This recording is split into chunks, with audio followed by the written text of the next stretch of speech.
This year, for the first time, the rules behind your index funds were rewritten to let a single loss-making company in early. That company is SpaceX, and sized at about $2 trillion, it's about to land in almost every passive portfolio on Earth. In this video, we'll look at what that means for you, what you'd actually be buying, and what you can do about it. And at the end, I'll tell you what I'm doing with my own money. Now, before the numbers, let me explain why this float matters so much to passive investors. And the reason is that the rules changed. The crown jewel of the US market is tech, and tech companies tend to list in the NASDAQ 100. Now, historically, to join the NASDAQ 100, a company had to wait. After it first sold its shares, there was a seasoning period, and that was anything from 3 months to a year. And the reason why that's there is to let the launch excitement die down before index funds are forced to buy. It protects index investors because new issues are quite often overpriced at launch and then they fall. But this year, NASDAQ shortened that wait. So a company that's big enough can now join around 15 trading days after it lists. And at about $1.75 trillion, SpaceX is easily big enough. The S&P 500 is heading the same way. So S&P Dow Jones indices recently proposed 3 changes for the very biggest companies, the ones they call mega caps. The first cuts the waiting period from 12 months to 6. Another waives the free float requirement, and SpaceX floats only about 5% of itself, which would normally rule it out. And the third drops the profitability test, because SpaceX lost roughly $5 billion last year, and otherwise it wouldn't be able to get into the index. If those changes go through, they start on the 8th of June, just before SpaceX is expected to list. What's interesting, I think, is that it's the rules that changed to fit SpaceX, not SpaceX that changed to qualify. Now, the index is meant to mirror the market. What we're seeing instead is that the mirror's being reshaped to fit one company. If we look at the timeline beside me, you can see how the inclusions stack up. The NASDAQ 100 within weeks of the float, the S&P 500 around June or July, MSCI in August, and FTSE All-World soon after listing too. And that's because FTSE has just brought in its own fast entry rule. So by the end of this year, SpaceX is probably inside almost every passive portfolio on Earth, including yours and mine. Now let's turn to what you'd actually be buying, and the numbers here are quite striking. If we look at the 3 segments beside me, you can see straight away that SpaceX isn't really just one company. It's 3 quite different businesses just bundled together. The one that works is connectivity.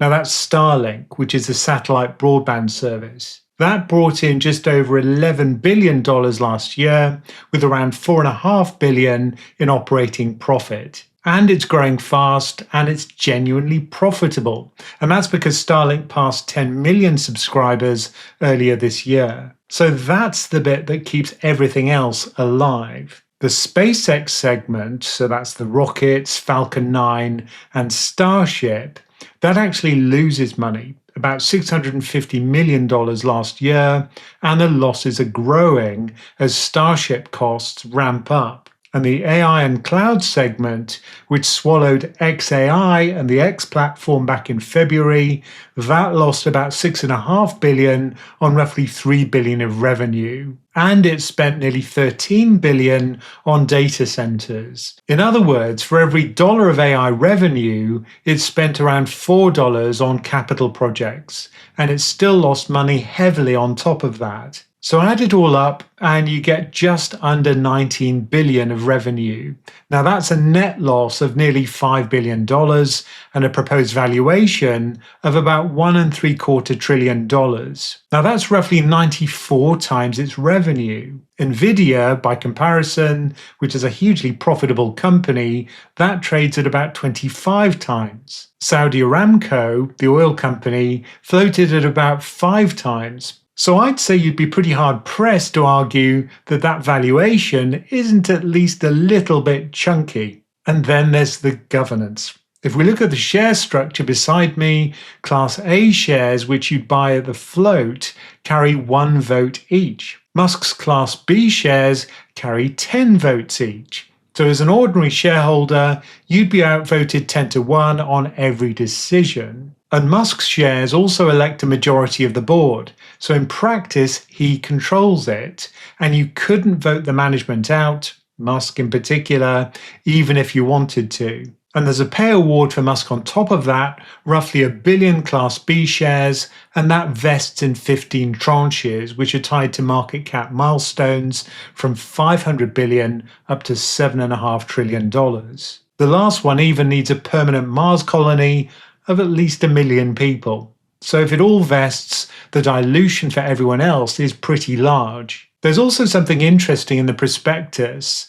SpaceX and XAI bought about $650 million of goods from Tesla last year, and that included $500 million in batteries and over $100 million in Cybertrucks, and that was at a full retail price. Now, Musk controls both companies, so that's the kind of related party deal that would, I think, normally make an investor look twice. But as passive investors, we don't really get that choice. And that's because the index buys the whole package, governance and all, whether we like it or not. And it's worth saying that Musk wants up to about 1/3 of the float to go to retail investors. So a lot of small shareholders are being invited to buy a thinly traded, founder-controlled company at 94 times revenue. I went through all of this in this week's newsletter, including the full prospectus breakdown. Now, the link's in the description, and I should say it's free, unlike Cybertrucks. So now let's turn to the mechanism by which all of this affects your portfolio at all. Here's how it works. The early investors in SpaceX, so that would be the venture capital firms, the private equity backers, the concentrated hedge funds, those have been sitting on really big returns. Scottish Mortgage, which is in my fund portfolio, that put in about £150 million into SpaceX between 2018 and 2021, and that stake's now worth close to £3 billion.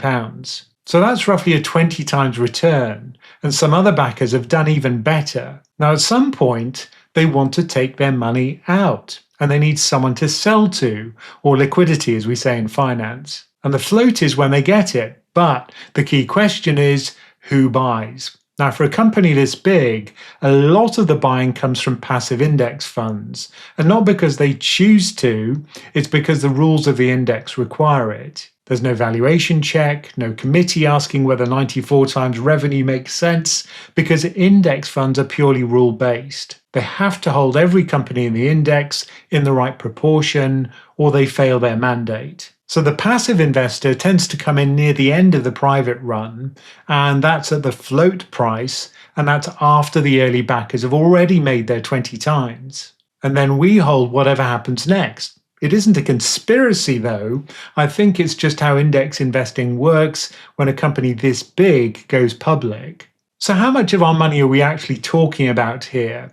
And this is where I think a lot of people got the wrong end of the stick. Now, index funds don't actually use the full value of the company, which is the share price times the number of shares. They use something called free float. Now, that's the slice of shares that are actually available to trade. And SpaceX is only floating about 5% of itself to start with.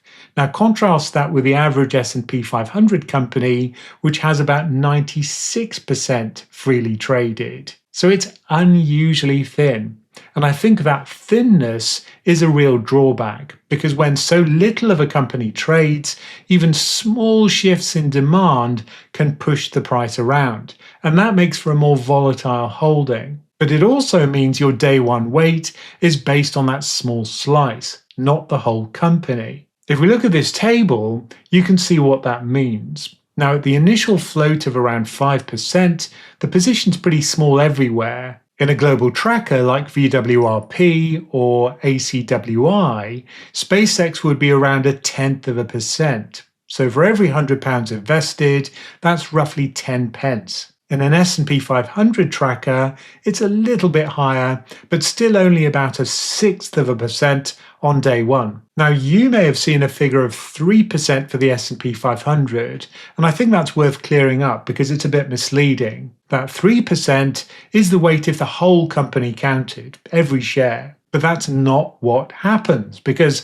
Musk holds roughly 40% that simply won't trade. So the real day one number is far smaller. But remember, the float is just the starting point. The lockups expire in stages over the 6 months after listing. And as they do, more shares come onto the market and the weights rise with them. If we look at the right-hand column, you can see where they settle. So an S&P 500 tracker might go from about 1/6% to roughly 3/4% over time, and a global fund from 1/10 to about 0.5%. So the weights do rise by roughly 5 times, but from a very small base. So it is a lot of forced buying overall, $10 to $20 billion at the float, but it's spread very thinly across your own portfolio and mine. And what's perhaps most important is that SpaceX isn't the only one. If we look at the queue beside me, you can see the 10 largest private companies by MSCI's estimates from earlier this year. Now, those are worth around $3 trillion altogether.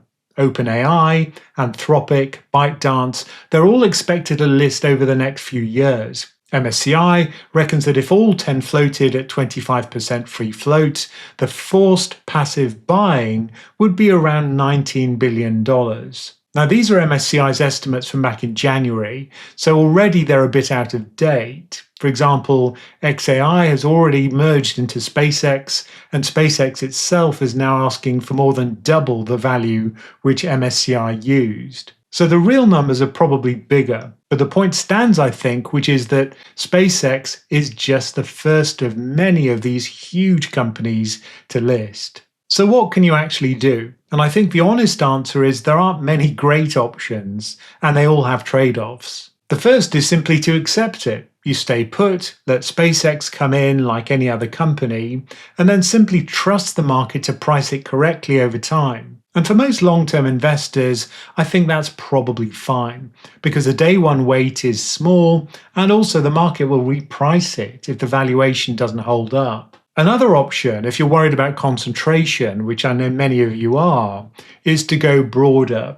So say you're in an S&P 500 tracker, switching to a global fund does cut your SpaceX exposure, but I'll be honest here, on day one the difference is pretty small, about 1/6% against 1/10%. The better reason to go global, I'd say, isn't anything to do with SpaceX.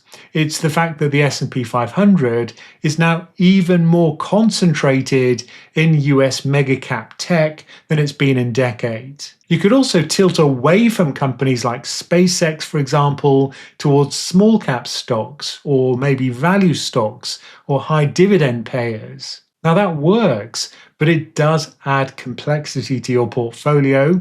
It may need rebalancing, and it also brings its own risk if that style falls out of favor. And then finally, you could go for an active fund or one with an exclusion screen. Some ESG funds, for example, screen out dual-class share structures, and that would rule SpaceX out on governance grounds. But of course, that means higher fees, and historically, active funds have struggled to beat their benchmark. So where does this leave me personally? Well, my view is that I'm not changing my own portfolio because of SpaceX. It's only 1/10% in a global equity tracker, and that position just isn't big enough to bother with.